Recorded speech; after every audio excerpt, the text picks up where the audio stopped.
अस्सलाम वालेकुम dear viewers, मैं आपको अपने यूट्यूब चैनल में वेलकम करता हूँ। और आज जो टॉपिक हम डिस्कस करने जा रहे हैं वो है प्लेट टेक्टोनिक्स। प्लेट टेक्टोनिक्स क्या है और प्लेट टेक्टोनिक्स की थ्योरी क्या है, ये चीज़ हम डिस्कस करेंगे। जनरल साइंस एंड एबिलिटी के हवाले से बहुत इंपॉर्टेंट लेक्चर है और ख़ासकर सेस्मिक एक्टिविटी के हवाले से, कंटिनेंटल ड्रिफ्ट के हवाले से ये बहुत इंपॉर्टेंट थ्योरी है। तो चलो चलते हैं अपने थ्योरी पर और टॉपिक पर। प्लेट टेक्टोनिक ये थ्योरी जो है 1960 में पेश कर दी गई।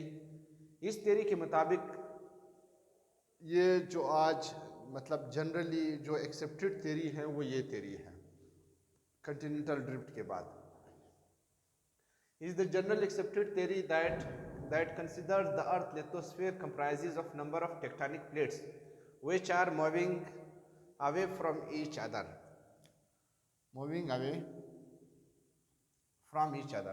This model is based upon the continental concept of continental drift 1912 Alfred Wegener. अब पहले डिस्कस करते हैं कि ये अल्फ्रेड विजनर की थ्योरी कौन सी थ्योरी थी। अल्फ्रेड विजनर ने क्या कर दिया, अल्फ्रेड विजनर ने कहा कि before the earth form into plates, इस तरह अलहदा होने से पहले अगर आप इस ज़मीन को, इस पोर्शन को इधर ला के मिक्स कर दें तो ये बिल्कुल इधर फिट आ जाती है। ये पोर्शन इधर फिट आता है, ये पोर्शन इधर फिट आता है, ठीक है। यानी इसका मतलब ये है कि before the formation of these plates the earth was one. Earth जो थी एक ही प्लेट थी, एक ही मुकम्मल पोर्शन था, उसका नाम था पंगिया। क्या नाम था? पंगिया, उसका नाम पंगिया था। But with the passage of time ये जो पोर्शन था ये पोर्शन अलहदा हो गया और आहिस्ता आहिस्ता ये क्या हो गए, एक दूसरे से दूर चले गए। ये किसकी थ्योरी थी? ये अल्फ्रेड विजनर की थ्योरी थी। उसने किस चीज़ के बेस पर ये कहा था? उसने कुछ सर्कमस्टेंशियल एविडेंसेस जो हैं वो कलेक्ट कर दिए थे। उसके मुताबिक यहाँ पे जो जानवर, यहाँ पे जो मटेरियल मिनरल्स ट्रीज पाए जाते हैं वो यहाँ पे भी पाए जाते हैं।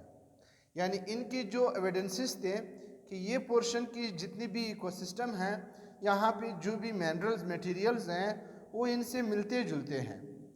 तो वी थिंक दैट कि before some 3 billion years before ये जो पोर्शन था ये बिल्कुल इधर मिक्स था, इसके साथ था। लेकिन चूंकि फोर्स ऑफ ग्रेविटेशन जो था वो इक्वेटर पर ज़्यादा था, जिसकी वजह से इसने इस पोर्शन को, एक फोर्स ऑफ ग्रेविटेशन ने इस पोर्शन को पुल अपार्ट कर दिया, जिसकी वजह से ये पोर्शन अलहदा होता गया। फिर वाटर की फ्लो ने क्या कर दिया, इसको एक दूसरे से दूर कर दिया। और आज भी यही जो प्लेट्स हैं वो एक दूसरे से दूर होते जा रहे हैं। ये थी अल्फ्रेड विजनर की थ्योरी। इसका नाम था कंटिनेंटल ड्रिफ्ट थ्योरी। क्या नाम था? Continental drift. अब इस कंटिनेंटल ड्रिफ्ट थ्योरी के बाद एक और थ्योरी पेश कर दी गई, उसका नाम था प्लेट टेक्टोनिक्स। उसने कहा कि हमारे पास, इस थ्योरी के मुताबिक, कि हमारे पास जो प्लेट्स हैं वो कुछ छोटे जो हैं वो 15 प्लेट्स हैं और जो बड़े हैं वो 7 प्लेटें हैं, ठीक है। जिसमें रूशियन बेल्ट है या फिर अमेरिकन अफ्रीकन प्लेट है, ठीक है, फिलिपाइंस प्लेट है वगैरह, बहुत सारे प्लेटें हैं, इनके मुख्तलिफ नाम हैं। वो ये कह रहे हैं कि ये भी ऑलमोस्ट वही कंटिनेंटल ड्रिफ्ट थ्योरी के बेस पर हैं। वो ये कहते हैं कि हमारे पास ज़मीन जो है, ये जो लिथोस्फीयर है, ज़मीन का अपर सरफेस जो है, ये इस स्टेनोस्फीयर के ऊपर फ्लोट करता है। और ये जो फ्लोट करती हुई ये जो प्लेट्स है, ये हमारे पास 15 बड़े प्लेटें हैं और छोटे प्लेट्स है और 7 बड़े प्लेट्स हैं। इसके मुताबिक ये ज़मीन इतनी ही प्लेटों की बनी है और ये प्लेटें आपस में एक दूसरे के साथ टकराती भी हैं, डाइवर्ज भी होते हैं, लेटरल भी डिस्प्लेसमेंट करते हैं। इन प्लेटों को, जो ये ज़मीन बनी हुई है, इन प्लेटों का नाम रखा प्लेट टेक्टोनिक्स। अब ये प्लेट टेक्टोनिक्स क्यों मूवमेंट करते हैं, इनकी reason, how do plate moves, और प्लेटें कैसे मूवमेंट करते हैं और क्यों करते हैं, उसकी उन्होंने कुछ रीज़न बताए। कंटिनेंटल ड्रिफ्ट ये बता रहा था कि हमारे पास जो प्लेटें हैं वो एक फोर्स की वजह से अलहदा हो गए थे और कंटिनेंट्स जो एक दूसरे के साथ ड्रिफ्ट कर गए थे, एक दूसरे से दूर चले गए थे। लेकिन प्लेट टेक्टोनिक्स पूरी ज़मीन को मुख्तलिफ़ किस्म के प्लेटों में जो है वो डिवाइड करती है, 15 छोटे प्लेट्स, 7 बड़े प्लेट्स। अब आते हैं, अगर आप देखें ये प्लेट को अगर आप इधर ले आए, करीब ले आए, ज़मीन को करीब ले आए, इसमें फिक्स कर दें तो बिल्कुल ये ज़मीन फिक्स आपको नज़र आ जाएगी, यानी ये बिल्कुल इधर फिट आ जाएगी। तो इसका मतलब है अल्फ्रेड वेजनर की जो थ्योरी है वो भी एक्सेप्टेड है, लेकिन प्लेट टेक्टोनिक्स भी वेजनर की थ्योरी पर वो है बेस्ड है, वो सिर्फ इसको प्लेटों में तकसीम कर देती है।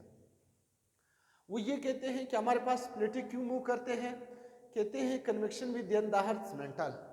अर्थ मेंटल में मुसलसल जो हमारे पास रिएक्शन होते रहते हैं, किसके रिएक्शन होते रहते हैं, आइसोटोप्स की रिएक्शन होते हैं।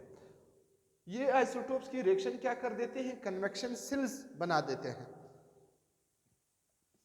सॉरी, कन्वेक्शन सेल्स क्या है, कन्वेक्शन सेल्स ये हैं कि जैसे ही एक पोर्शन जो है हीटअप हो जाता है वो कोशिश करता है राइज हो जाती है, और जो कोल्ड पोर्शन होते हैं वो नीचे चले जाता है। जैसे हमारे पास वाटर की जो फ्लो है, जो गर्म होने की जो उनकी अपर फ्लो है और डाउन फ्लो है, इसके अलावा आपके पास जो है एयर की जो फ्लो है वो भी कन्वेक्शन फ्लो है। कन्वेक्शन फ्लो क्या है कि एक पूरा पार्सल जो है ऑफ एयर, एक पूरा पार्सल ऑफ वाटर जो है वो हीटअप हो जाती है, फिर वो ऊपर चला जाता है, और एक पूरा पार्सल जो कोल्ड होती है वो नीचे चली जाती है। इसको कहते हैं कन्वेक्शन सेल। तो वो कहते हैं कि ज़मीन के पहला जो हमारे पास है लिथोस्फीयर है, लिथोस्फीयर जो है वो स्टेनोस्फीयर के ऊपर फ्लोट करता है, स्टेनोस्फीयर के नीचे जो है ये कन्वेक्शन सेल्स चलते हैं, जिसकी वजह से ये कन्वेक्शन सेल्स क्या कर देते हैं, प्लेटों को हीटअप के दौरान प्लेटों को डाइवर्ज कर लेते हैं या करीब कर लेते हैं, और ये मूवमेंट होती रहती है। हॉट रॉक्स राइज और कोल्ड रॉक्स जो है वो क्या कर देते हैं, सिंक करते हैं। इस प्रोसेस को कहते हैं कन्वेक्शन सेल्स प्रोसेस। ये एक वक्त था कि एक कन्वेक्शन सेल्स की जो थ्योरी थी वो भी एक थ्योरी थी मोमेंट ऑफ द अर्थ की प्लेटों के बारे में, क्लियर। लेकिन आज जो हमारा टॉपिक है वो सिर्फ प्लेट टेक्टोनिक्स है। अब ये कहते हैं कि हमारे पास ये जो प्लेट बाउंड्रीज है ये मोमेंट करते रहते हैं। तो ये कितने किस्म के मोमेंट करते हैं, ये हमारे पास 4 किस्म के मोमेंट, 3 किस्म के मोमेंट करते हैं। एक मोमेंट ये है, एक ये है, और ये एक हमारे पास ये है। जो हमारे पास प्लेट बाउंड्रीज हैं, ये जो प्लेटें आपस में बनी हुई है, ये प्लेटें जो आपस में बनी हुई है, ये हमारे पास कितने किस्म के मोमेंट करते रहते हैं, ये हमारे पास 3 किस्म के मोमेंट करते हैं। अब ये 3 किस्म के मोमेंट कैसे करते हैं इसको जरा देखते हैं। डाइवर्जेंट बाउंड्रीज कहते हैं, प्लेट जो है वो डाइवर्जिंग करते हैं, उनकी बाउंड्रीज को फिर हम डाइवर्जिंग प्लेट बाउंड्रीज कहते हैं। डाइवर्जिंग प्लेट बाउंड्रीज ये है कि magma from the asthenosphere produces vent at the lithosphere. जैसी ज़मीन के अंदर टेम्परेचर पैदा हो जाता है, केमिकल रिएक्शन की वजह से पैदा हो जाता है, या पर्कुलेशन ऑफ वाटर की वजह से पैदा होती है, या आपके पास रिडक्टिव एलिमेंट से वो केमिकल रिएक्शन करते हैं, उन केमिकल रिएक्शन की वजह से ये जो मटेरियल हैं ये हीटअप हो जाते हैं, ये प्रेशर क्रिएट करते हैं, प्रेशर के बाद वो क्या कर देते हैं, ऊपर आते हैं। जिस पॉइंट पर ये ज़मीन से निकलते हैं इसको हम कहते हैं went, produce went at the lithosphere. Lithosphere के सरफेस पर एक सुराख पैदा करते हैं, क्लियर। जब वो सुराख पैदा कर देते हैं, जैसी मिसाल के तौर पर ज़मीन के सेंटर से मैग्मा रवाना हो जाती हैं, वापस ज़मीन के लिथोस्फीयर पर पहुंच जाती है, तो जैसे ही बाहर निकलती है उसका नाम जो है लावा बन जाती है। अब ये जिस मुकाम से निकलती है उस पॉइंट को वेंट कहते हैं। तो जैसे ही ये जो एसिड लावा जो है वो निकलती है तो ये प्लेट को क्या कर देती है, डाइवर्ज कर देती है, प्लेटों को एक दूसरे से दूर कर देती है। तब हम इन प्लेटों की इन बाउंड्रीज को हम क्या कहते हैं, डाइवर्जिंग प्लेट बाउंड्रीज कहते हैं, या डाइवर्जेंट प्लेट बाउंड्रीज कहते हैं। इस तरह प्लेट बाउंड्रीज को हम कंस्ट्रक्टिव प्लेट बाउंड्रीज कहते हैं। कंस्ट्रक्टिव प्लेट बाउंड्रीज क्यों कहते हैं? क्योंकि ये जो आपके मेंटल से या एस्थेनोस्फीयर से लावा उठा के, मैग्मा उठा के ज़मीन के सरफेस पर पहुंचा देती है। तो ज़मीन के सरफेस पर ये कंस्ट्रक्शन का काम करती हैं, यानी डेवलपमेंट का काम करती हैं, चीज़ों को बनाने का काम करती हैं, मतलब रॉक्स को बनाने का काम करती हैं। इसलिए हम इसको कहते हैं कंस्ट्रक्टिव प्लेट बाउंड्रीज होते हैं। यानी इसका मतलब ये है कि जो मैग्मा विंड से निकलती है, बाहर आती हैं, तब ये इधर कंस्ट्रक्शन करती है, इसको डाइवर्जन के बुनियाद पर प्लेटों को दूर कर देती है, तो साइडों पर जो है मैग्मा को जमा, लावा को जमा कर देती है, तब हम इसको कंस्ट्रक्टिव प्लेट बाउंड्रीज कहते हैं। ये अक्सर यूजुअली आकर होता है mid oceanic Rijiju. Mid oceanic Rijiju कौन से रिजिज होते हैं? जो समंदर के अंदर छोटे छोटे पहाड़ या बड़े बड़े पहाड़ बनते हैं, वो हमारे पास डाइवर्जन प्लेट बाउंड्रीज की वजह से होती है। जबकि कंटिनेंट पर एक हमारे पास ओशियन पर ये प्रोसेस हो सकता है, और हमारे पास कंटिनेंट पर भी ये प्रोसेस हो सकता है डाइवर्जन प्लेट बाउंड्रीज का। जब ये ओशियन में ये प्रोसेस होता है, तो डाइवर्जेंट प्लेट बाउंड्रीज का प्रोसेस होता है, तो मिड ओशियानिक रिजिज बनते हैं। इस तरह छोटे छोटे पहाड़ जो हैं वो, या बड़े बड़े पहाड़ जो हैं वो ओशियन के सरफेस पर बनती हैं। आपको पता है कि ओशियन के सरफेस पर भी जो है, यानी समंदर के अंदर जो सरफेस है समंदर का, नीचे प्लेट का जो लिथोस्फीयर का जो सरफेस है, उस पर भी पहाड़ मौजूद है। और दुनिया की सबसे लॉन्गेस्ट माउंटेन रेंज जो है वो ओशियन के अंदर है, जो कि 42,940 किलोमीटर है। जबकि यही प्लेट बाउंड्रीज अगर आपके पास जमीन के सरफेस पर हो जाए, तो फिर हम इसको कहते हैं कंटिनेंटल रिफ्ट वैलीज कहते हैं। कंटिनेंटल रिफ्ट वैलीज का क्या मतलब है कि जैसे ही आपके पास ये बाउंड्रीज एक दूसरे से दूर चली जाते हैं, तो बीच में एक किस्म का रिफ्ट पैदा हो जाता है, खाली जगह पैदा हो जाता है। लिहाजा जैसे हमारे पास पर्शियन गल्फ एक रिफ्ट है, मेडिटेरियन सी रेड सी जो हमारे पास एक किस्म का कंटिनेंटल रिफ्ट है, जिसमें अभी पानी जो है गए हैं।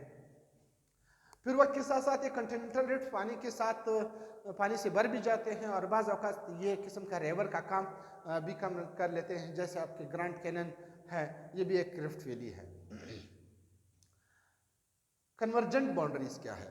कन्वर्जेंट बाउंड्रीज ये है कि जो हमारे पास प्लेट टेक्टोनिक्स हैं, ये वो आपस में आ जाते हैं और एक दूसरे के साथ टकराते हैं, ठीक है ना। अब ये टकराते क्यों हैं? हो सकता है कि हमारे पास जो डाइवर्जेंट प्लेट बाउंड्रीज थे ना, यानी इसका मतलब है यहाँ से विंड जो है वो निकल गई, इन्होंने बाउंड्रीज को जो है सेपरेट कर दिया, अपार्ट कर दिया, वो जाके किसी और प्लेट के साथ क्या कर देते हैं, कन्वर्ज हो जाते हैं। इस तरह इन्हें टकराते हैं, कोलाइड करते हैं। अब यहाँ से डाइवर्ज हो गए तो डेफिनेटली एक चीज जगह जाके कन्वर्ज कर लेते हैं ना, तो फिर ये कन्वर्जेंस हमारे पास 3 किस्म के कन्वर्जेंस है। एक कन्वर्जेंस हमारे पास ये है, ये कोलिजन बिटवीन द प्लेट्स हैं, और यहाँ पे ओशियानिक कंटिनेंटल कन्वर्जेंस हो सकता है, ओशियानिक कन्वर्जेंस हो सकता है, कंटिनेंटल कन्वर्जेंस हो सकता है। अब ये 3 जो हमारे पास पोर्शन है, इसको 1 बाय 1 पढ़ेंगे। पहले आते हैं कि कन्वर्जेंट बाउंड्रीज का क्या करेक्टर होता है, उनकी क्या तरीक़ाकार होता है, उनकी प्रोसेस क्या है, और वो किस तरह जो है कंस्ट्रक्शन या डिस्ट्रक्शन करते रहते हैं। कोलिजन बिटवीन द प्लेट्स, ये प्लेटों के दरमियान कोलिजन होता है। डिस्ट्रक्टिव बाउंड्रीज इनको कहते हैं। आपके ख्याल में ये डिस्ट्रक्टिव क्यों है? ये डिस्ट्रक्टिव इसलिए है कि ये आपके एटमॉस्फेयर से कुछ नहीं उठाता है, बल्कि आपस में एक दूसरे के साथ अगर वो टकराते हैं, तो अगर पहाड़ आपस में आ जाते हैं तो पहाड़ जो है डिसइंटीग्रेशन का शिकार हो जाते हैं, या कोई प्लेट बाउंड्री नीचे चली जाती है, दूसरी ऊपर आ जाती है, तो इसका मतलब है ये चीज़ों को नीचे कंप्रेस कर लेते हैं। इस कंप्रेशन की वजह से इसको डिस्ट्रक्टिव बाउंड्रीज कहते हैं। इसको हम आगे जाके देखेंगे। जब कंप्रेशन होता है तो यहाँ पे ट्रेंचेस पैदा होते हैं, ये मैंने कंप्रेशन भी लिखा हुआ है, इसलिए इसकी वजह से इसको हम डिस्ट्रक्टिव प्लेट बाउंड्रीज कहते हैं। तो इसका मतलब है जो हमारे पास प्लेट टेक्टोनिक का कन्वर्जेंस जो है वो डिस्ट्रक्टिव प्लेट बाउंड्रीज बनाता है, जबकि डाइवर्जेंट प्लेट बाउंड्रीज जो है वो कंस्ट्रक्टिव बाउंड्रीज बनाते हैं, क्योंकि वो मटेरियल उठा के एटमॉस्फेयर से सरफेस पर जमा कर देते हैं, और ये सरफेस से उठा के नीचे कंप्रेस कर लेते हैं, जिनकी ये कोशिश होती है। तो ये कन्वर्जेंट बाउंड्रीज इसलिए डिस्ट्रक्टिव प्लेट बाउंड्रीज कहलाते हैं। अब हमारे पास ओशियानिक कंटिनेंटल कन्वर्जेंस है, तो इसका क्या करेक्टर है? याद रखिए कि आपके पास ओशियानिक प्लेट पानी की वजह से हमेशा वजनी होता है और कंटिनेंटल प्लेट हमेशा जो है लाइटर होता है, ठीक है। अब हमारे पास जो वजनी प्लेट होता है वो नीचे चला जाता है और हल्की प्लेट जो है वो ऊपर आ जाता है। लिहाजा जब ओशियानिक जो है वो ईवी होता है, कंटिनेंटल जो होता है वो लाइट होता है, पानी की वजह से ये ईवी होता है और ये लाइट होती है। यहाँ पे जब ये दोनों आपस में टकराते हैं तो जो हमारे पास ओशियानिक प्लेट है वो क्या हो जाता है, वो नीचे चला जाता है और आपके पास जो कंटिनेंटल प्लेट है वो बियोंसी फोर्स की वजह से ऊपर आ जाता है, क्योंकि ओशियानिक प्लेट इसके ऊपर एक और फोर्स लगा देता है और इसको ऊपर उठा देता है। लिहाजा हम इसको कहते हैं कंटिनेंटल बियोंसी होती है यहाँ पे। या हमारे पास हम ये कहते हैं कि कंटिनेंटल जो है वो ब्यूयंट होता है, ठीक है ना, राइट। जब आपके पास ओशियानिक और कंटिनेंटल प्लेट आपस में कोलाइड होते हैं तो इस दौरान ये जो ओशियानिक प्लेट का नीचे जाना और कंटिनेंटल प्लेट का ऊपर आना, ये क्या कर देते हैं, कंटिनेंटल प्लेट के सरफेस पर छोटे छोटे माउंटेन्स बना देते हैं। एक दूसरा, यहाँ पे सेस्मिक एक्टिविटीज का जो करेक्टर है ये भी यहाँ पे पैदा हो जाती है। किस पर? कंटिनेंटल प्लेट पर। जब कंटिनेंटल प्लेट पर सेस्मिक एक्टिविटी का प्रोसेस का पैदा हो जाता है तो यहाँ पे छोटे छोटे माउंटेन्स भी बनना शुरू कर देते हैं और ये जगह जो है ये वल्कनिक एक्टिविटी, सेस्मिक एक्टिविटी का एक पोर्शन भी बन जाता है, राइट।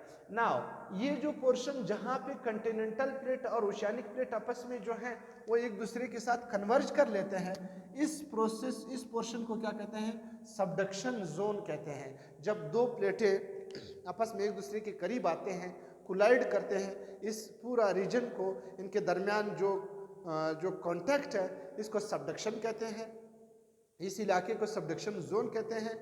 और ये एक किस्म के आर्क की तरह होता है, इसलिए हम कहते हैं सबडक्शन आर्क बन जाता है जब आपके पास कंटिनेंटल और ओशियानिक प्लेट आपस में आ जाते हैं, और इस जोन को सबडक्शन जोन फॉर्म्स कहते हैं, ठीक है। ये आई थिंक सो क्लियर है कि ओशियानिक कंटिनेंटल कन्वर्जेंस जो है वो वल्कनिक सबडक्शन आर्क प्रोड्यूस करता है और कंटिनेंटल प्लेट पर जो है सेस्मिक एक्टिविटीज का एक पोर्शन क्रिएट करते हैं।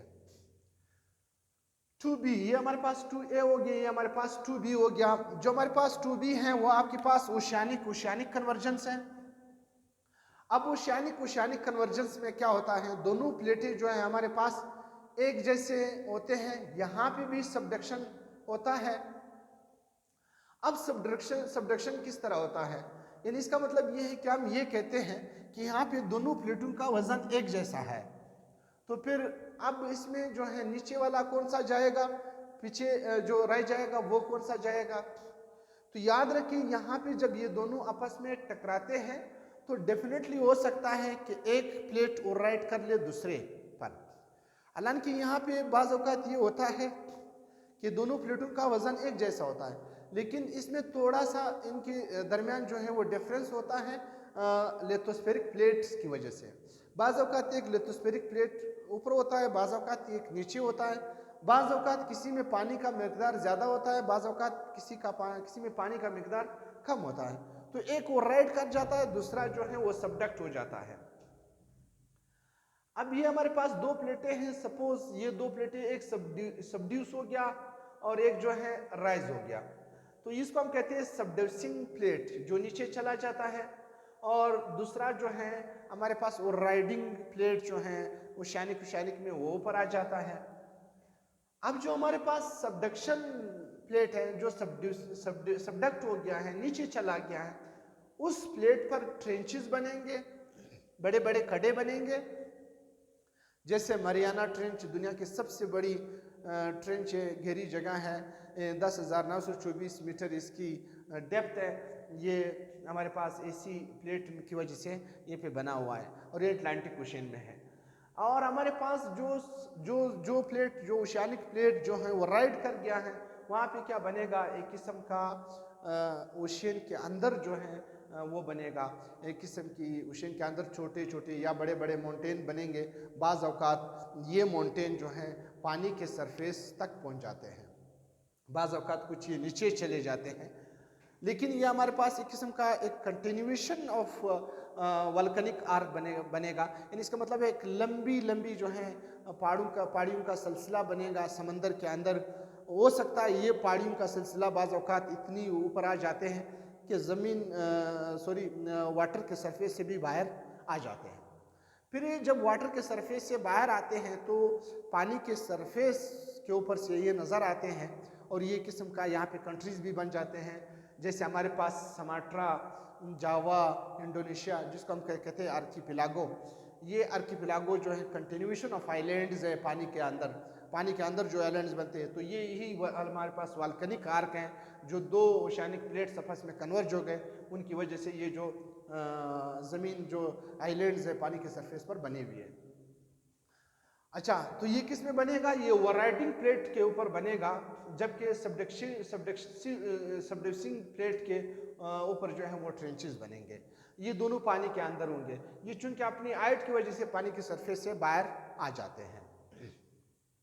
एग्जाम्पल मैंने आपको दे दिया, इंडोनेशिया, मलेशिया, समाट्रा, जावा, ये सारे प्रोसेस की वजह से बने हैं।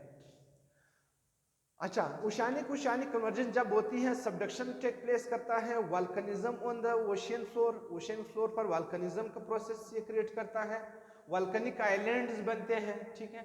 और इसमें हमारे पास एक एग्जांपल मैंने एल्वेशियन आइलैंड है, ये भी इसकी वजह से बनी है। अब जब आपके पास कंटिनेंटल कन्वर्जेंस होता है तो क्या होता है? याद रखें, यहाँ पे हमारे पास कोई सबडक्शन नहीं होता है, क्योंकि हमारे पास दोनों के पास फोर्स ऑफ बियोंसी ज़्यादा होता है कंटिनेंटल के दौरान। यानी इसका मतलब यह है कि कंटिनेंट के ज़मीन के सरफेस पर जो दो प्लेट आपस में एक दूसरे से टकराते हैं, कोलाइड करते हैं, तो उसका प्रोसेस क्या है कि no subduction take place, huge mountain forms. या फिर जब जैसी हमारे पास दो प्लेटें आपस में यहाँ जाते हैं, टकराते हैं, तो यहाँ पे कोई ना वो राइड करता है ना सबडक्शन करता है। यानी उसका मतलब ये है कि ये हमारे पास सबडक्शन का कोई प्रोसेस इधर नहीं होती है। तो जैसे ही एक दूसरे के करीब आते हैं तो ये क्या कर देते हैं, ये बड़े बड़े माउंटेन को यहाँ पे फॉर्म करते हैं, बना देते हैं। एल्प्स माउंटेन है, हिमालयाज है, कराकोरम है वगैरह, ये सारे माउंटेन जो है हमारे पास इन्हीं उसकी वजह से कंटिनेंटल कन्वर्जेंस की वजह से बनी है।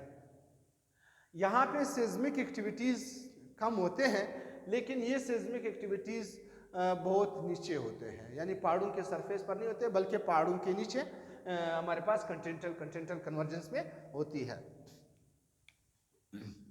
इसके बाद हमारे पास है तीसरा एक टाइप है, ये हमारे पास हो गया एक, ये हमारे पास हो गया दूसरा।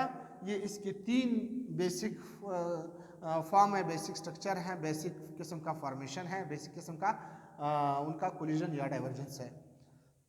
एक और प्रोसेस है जो हमारे पास ट्रांसफॉर्म बाउंड्रीज है, इसको लेटरल डिस्प्लेसमेंट भी कहते हैं, ठीक है ना। अब लेटरल डिस्प्लेसमेंट क्या है? ये लेटरल डिस्प्लेसमेंट हमारे पास जो है जब दो प्लेटें जो है स्लिप कर जाते हैं एक दूसरे के साथ फास्ट, एक प्लेट इस तरफ चला जाता है, दूसरा इस तरफ चला जाता है, इसको हम कहते हैं ट्रांसफॉर्म बाउंड्रीज, इन प्लेट बाउंड्रीज को, और इसको लेटरल डिस्प्लेसमेंट भी कहते हैं।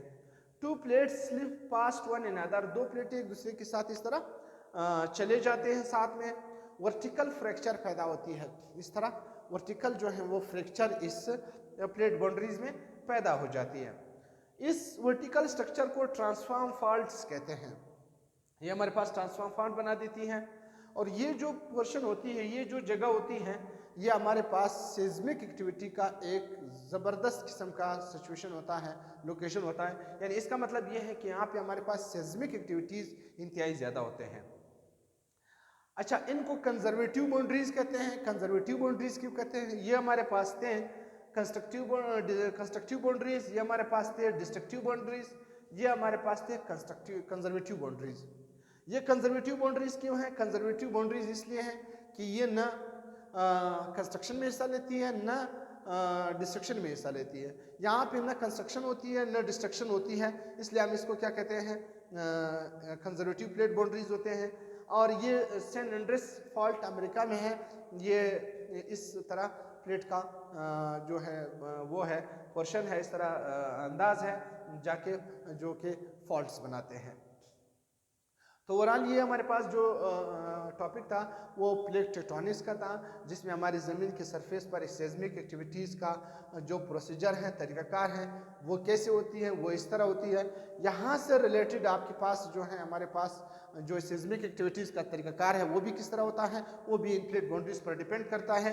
यही टॉपिक आपने जो है अच्छी तरह समझना है, तब जाके आप जो है सेस्मिक एक्टिविटीज़, वल्कनिज़्म का प्रोसेस को आसानी से समझ सकते हैं।